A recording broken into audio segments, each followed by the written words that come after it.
আরে ভাই, তুমি যতদিন অবধি আইএনটিটিউসির প্রেসিডেন্ট ছিলে তুমি কত জায়গায় কত টাকা তুলেছো সেটা তো তোমার এই টোটো চালক অটো চালকরা পর্যন্ত বলে দেবে।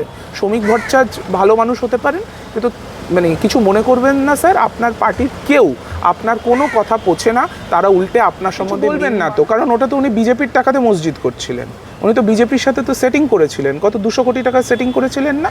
ঋতব্রত বন্দ্যোপাধ্যায় আপনার যে দলের প্রতীক নিয়ে জিতে এসছেন, কিন্তু ওনাকে কোনো রকম এই ঘটনার কোনো রকম প্রতিবাদ নিন্দা কিছু করতে দেওয়া গেল না।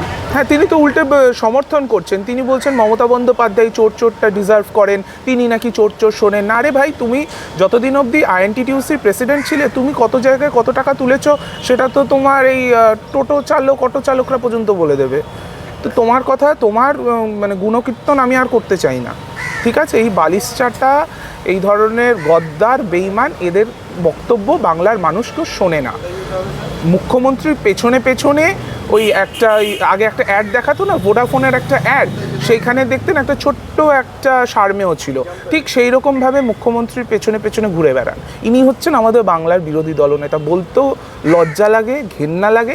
এদের ব্যাপারে যত কম কথা বলা যায় তত ভালো। বাংলার মানুষ দেখছে কি হয়েছে, বাংলার মানুষ পুরোটা দেখেছে কিভাবে মমতা বন্দ্যোপাধ্যায়ের ওপরে কালকে হামলা হয়েছে। বাংলার মানুষ এই ধরনের অরাজকতা, এই ধরনের ললেসনেস বাংলার মানুষ পছন্দ করে না। এটা বাংলার কৃষ্টি নয়, এটা বাংলার সংস্কৃতি নয়, এবং তারা যে সংস্কৃতি এটা ইন্ট্রোডিউস করার চেষ্টা করছে, এর আমরা বদলও ঘটাবো, এবং যারা যারা তার ওপরে হামলা করেছে তার বদলাও আমরা নেব। দাদা, পরবর্তী প্রশ্নতে আসবো। নতুন সরকারের 3 মাসের পূর্ণ হলো, তার মধ্যেই বিভিন্ন দিক থেকে বিভিন্ন বিজেপি কর্মীদের তোলাবাজির অভিযোগ আসছে। কিছু কর্মীকে তারা সাসপেন্ডও করেছেন। শ্রমিক ভট্টাচার্য, শুভেন্দু অধিকারী, দিলীপ ঘোষ, এরা মিডিয়ার সামনে বারবারই বলছে আমরা এটা বরদাস্ত করব না, যারা অভিযুক্ত তাদেরকে শাস্তি হবে, কিন্তু কোনো রকমে তো দমছে না, উল্টে আরও বাড়ছে। হ্যাঁ, বাড়বে তো, কারণ বিজেপি এমন একটা দল যেখানে যে কেউ ঢুকে যেতে পারে। কারণ বিজেপির ওই মিসড কল দিয়ে দিয়ে মেম্বারশিপ হয়। তা আপনি চাইলে, আমি চাইলে, আমরা যে কেউ, কারোর অনুমতি লাগবে না, একটা মিসড কল দিলেই ওদের মেম্বার হয়ে যাওয়া যায়। তো মেম্বার হয়ে যাচ্ছে, তারপর গলায় একটা অরেঞ্জ রঙের একটা উত্তরীয় পরে নিচ্ছে, মাথায় একটা ফেট্টি, কপালে একটা অরেঞ্জ তিলক, হয়ে যাচ্ছে। এই গেরুয়াকরণ হয়ে গেল। সঙ্গে সঙ্গে তারপরেই তারা নিজেদের হুজ্জুতি, নিজেদের চাঁদাবাজি, তোলাবাজি তারা শুরু করে দিচ্ছে। এটাই জায়গায় জায়গায় এই জিনিসটাই হচ্ছে। এই তোলাবাজে বিজেপি ছেয়ে গেছে, বিজেপির কোনো কন্ট্রোল নেই। শ্রমিক ভট্টাচার্য ভালো মানুষ হতে পারেন, কিন্তু কিছু মনে করবেন না স্যার, আপনার পার্টির কেউ আপনার কোনো কথা পোছে না, তারা উল্টে আপনার সম্বন্ধে মিম বানায়, আপনাকে নিয়ে খিল্লি করে। তো ওই জন্য এই শ্রমিক ভট্টাচার্যের বক্তব্য তার কোনো মানেই হয় না, তার কোনো মানে নেই। বিজেপির মধ্যে যে দুর্বৃত্তায়ন আগেও ছিল, আগে অন্যরকম ছিল, এখন সেই জিনিসটা পুরো নিট অ্যান্ড ক্লিন করাপশন চলছে, একদম করাপশন চলছে। তার উপরে সরকার দলেরও কোনো কন্ট্রোল নেই এবং সরকারের কোনো অ্যাকশনও নেই। তো যদি আপনি বলুন যে কেউ যদি দুর্নীতি করে, তারা যদি কয়েকজনকে চিহ্নিত করেছে, কথায় কথায় শুনি নাকি 300 জনকে নাকি শোকজ করেছে, সাসপেন্ড করেছে, তো যাদের শোকজ বা সাসপেন্ড করলেন তাদের বিরুদ্ধে আইনত কী পদক্ষেপ নিয়েছেন আপনারা যদি একটা শাসক দল হন, তাহলে আপনারা আপনাদের দলের তোলাবাজদের তাদেরকে সাসপেন্ড করে তার দায় ঝেড়ে ফেলছেন। তাদের এগেনস্টে আপনারা কোনো অ্যাকশন নেবেন না, কোনো পুলিশি অ্যাকশন হবে না, অ্যাডমিনিস্ট্রেটিভ অ্যাকশন হবে না, লিগাল অ্যাকশন হবে না। তো এই জায়গাটা থেকে বোঝাচ্ছে যে তারা কতটা নন সিরিয়াস অ্যাবাউট অল দিস। তারা বলছে লুটে পুটে খামা, কারণ এই একটাই টার্ম তাদের, তারা খুব বুঝে গেছে 5 বছর তাদের সময়সীমা, তার মধ্যে যতটা পারছে লুটে পুটে নিচ্ছে। এইটাই আজকে বিজেপির। তারা বলতে চাইছেন 4 তারিখের পরে যারা হঠাৎ বিজেপি হয়েছে, অর্থাৎ যারা তৃণমূল থেকে বিজেপিতে গিয়েছে, তারাই এই কর্মকাণ্ডের সাথে যুক্ত। তো তার তারা নিয়েছেন। তারা একদিকে বলেন যে না, কাউকে নেওয়া হবে না, কেউ বিজেপিতে নাকি আসেনি, শুধুমাত্র এই বালিচোর, গরুচোর, প্রকাশ চিকবাড়িক আর কয়েকজন রাজ্যসভা এমপিকে নিয়েছে, এটা বিজেপির অফিসিয়াল স্ট্যান্ড। কিন্তু আবার শ্রমিক ভট্টাচার্য আবার বলছে ওই 4 ঘন্টার বিজেপি। 4 ঘন্টার বিজেপি যদি হয় তার তারা বিজেপি, আপনি স্বীকার করছেন তারা বিজেপি। তো তার আপনাদের পার্টিতে নিয়েছেন, আপনার পার্টির কোনো রকমের স্টেশনারি, কোনো রকমের লেজিটিমেসি সেটা তারা ব্যবহার করছে। আপনাদের এই যে অরেঞ্জ পতাকা পরে যে কেউ আজকে বিজেপি দাবি করছে, সেটা তো আমরা দেখছি।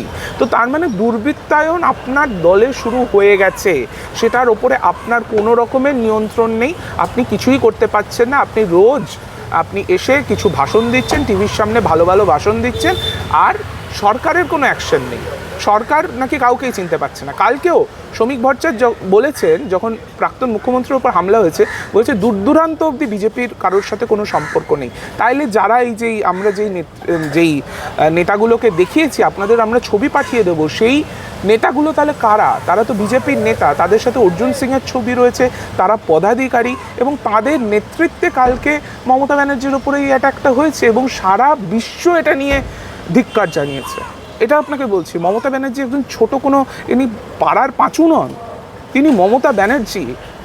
তাকে আপনারা যতই ছোট করার চেষ্টা করুন, আজকের দিনেও পশ্চিমবাংলার সিনিয়র মোস্ট এবং সবচেয়ে পপুলার নেত্রী হচ্ছেন মমতা ব্যানার্জি।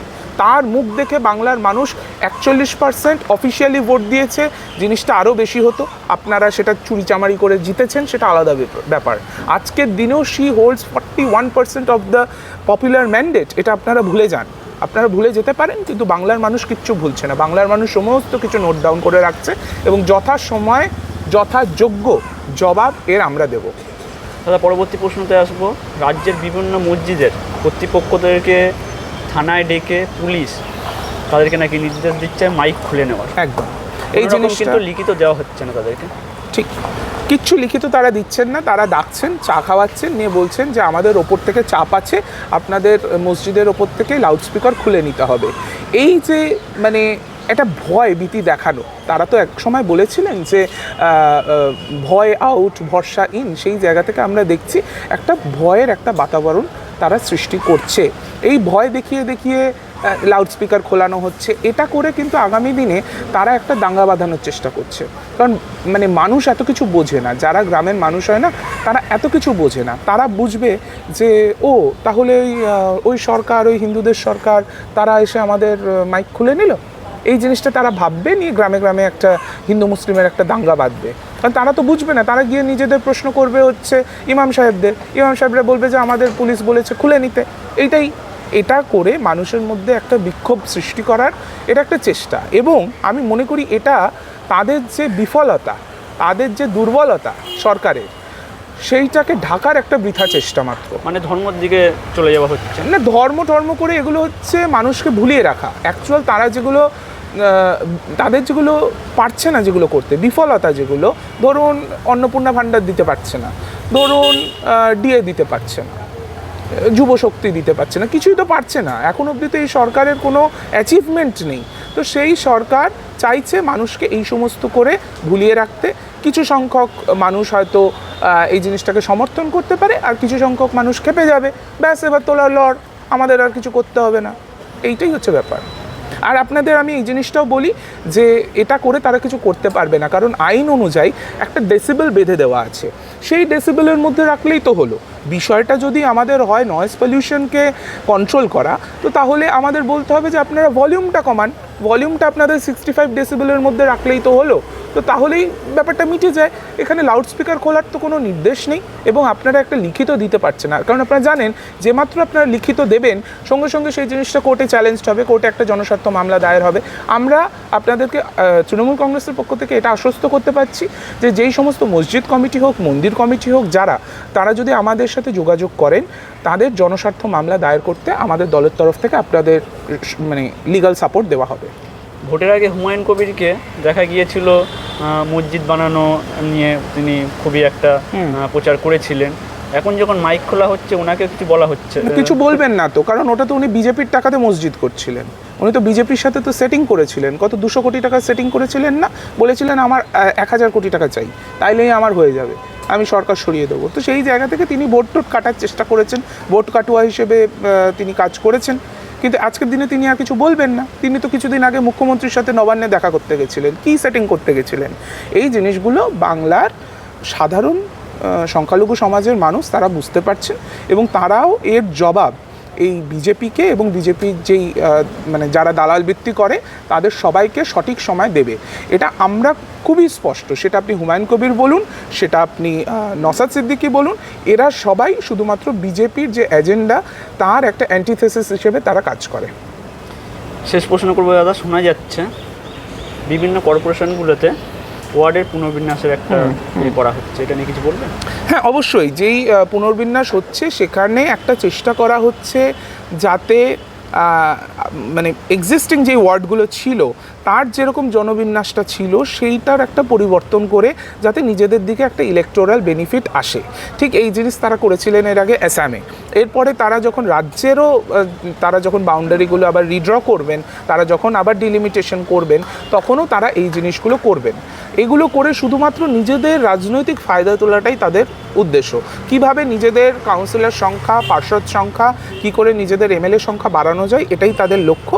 তারা করতে পারেন এগুলো, কিন্তু আমরা দাবি জানিয়েছি যেন এই জিনিসটা অল পার্টি মিটিংয়ে এটা আলোচনা করে তবেই জিনিসটা সিদ্ধান্ত হয়। কিন্তু আমরা জানি তারা সেসব শুনবেন না, কারণ তারা নিজেদের এজেন্ডা ছাড়া কিছু বোঝেন না। তারা তো ডেমোক্রেসি মানে না। যারা ডেমোক্রেসি মানে না তাদের থেকে আর এই ধরনের কি আমরা আশা করতে পারি? কিন্তু আমরা মানুষের সাথে আছি, মানুষের পাশে আছি।